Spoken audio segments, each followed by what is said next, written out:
মাও শীর্ষ নেতা বাসবরাজের পর এবার নিহত কেন্দ্রীয় কমিটির সদস্য সুধাকর। ছত্তিশগড়ের বিজাপুরে এনকাউন্টারে নিহত 7 মাওবাদী। বিজাপুরে সংঘর্ষে নিহত কেন্দ্রীয় কমিটির সদস্য সুধাকর, নিহত তেলেঙ্গানা রাজ্য কমিটির সদস্য ভাস্কর সহ 7 জন মাওবাদী।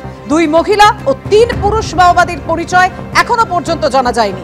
21শে মে 2025 ছত্তিশগড়ে এনকাউন্টার, নিহত মাও শীর্ষ নেতা বাসবরাজ। 21শে মে 2025 নিরাপত্তা বাহিনীর সঙ্গে সংঘর্ষে মৃত্যু হয় 26 জন মাওবাদী।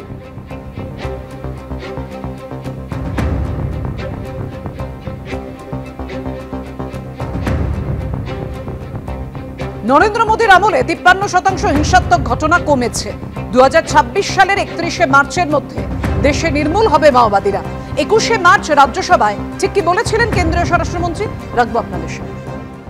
मैं सबसे पहले एक बात इस सदन में जिम्मेदारी के साथ बताना चाहता हूं, 21 मार्च 2026 को इस देश से नक्सलवाद समाप्त। और मैं जो बोल रहा हूं इसके पीछे नरेंद्र मोदी सरकार के 10 साल का परिश्रम, बारीक आयोजन, इनकी विकास की भूख संतोषने के लिए किए गए प्लानिंग और पैसों का आवंटन है।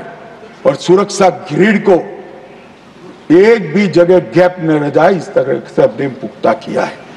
বিজেপির জন্য বাংলায় ক্ষমতায় আসাটা এই জন্য জরুরি, এই বাংলাকে ব্যবহার করে, এই বাংলার মাটিকে ব্যবহার করে তৃণমূল কংগ্রেসের প্রশ্রয়ে গোটা দেশের ডেমোগ্রাফি তথা বাংলার ডেমোগ্রাফিকে পরিবর্তন করা শুরু হয়ে গেছে। বাংলার ডেমোগ্রাফি অনেকটা পরিবর্তিত হয়ে গেছে, এবার রেস্ট অফ দ্য ইন্ডিয়া অর্থাৎ গোটা দেশের ডেমোগ্রাফিকে পরিবর্তন করার চেষ্টা করা হচ্ছে।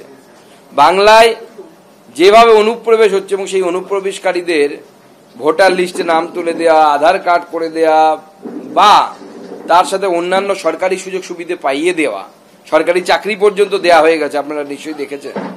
তো এর মধ্য দিয়ে তৃণমূল কংগ্রেস বাংলার ডেমোগ্রাফিকে অনেকটা পরিবর্তিত করে ফেলেছে।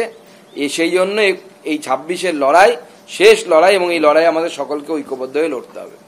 সুকান্ত মজুমদার এরা কি ভাষায় কথা বললে বুঝবেন? যতবার এরা বলবেন অনুপ্রবেশ, যতবার বলবেন অনুপ্রবেশ হচ্ছে, তার মানে তো আপনাদের বিএসএফ পাহারা দিতে পারছে না সীমান্তটা। সুকান্ত বাবু, আপনার বিএসএফ কি আঙুল চুষছে? বিজেপির নেতা বলছে অনুপ্রবেশ, আর বিজেপির হাতে রয়েছে হোম মিনিস্ট্রির বিএসএফ। শুধু বাংলা নয়, কয়েকদিন আগে ত্রিপুরায় ধরা পড়েছে বিজেপি শাসিত রাজ্য। আপনাদের বিএসএফ বাংলাদেশ সীমান্তটাকে সুরক্ষিত রাখছে না, আপনি বলে যাচ্ছেন অনুপ্রবেশ।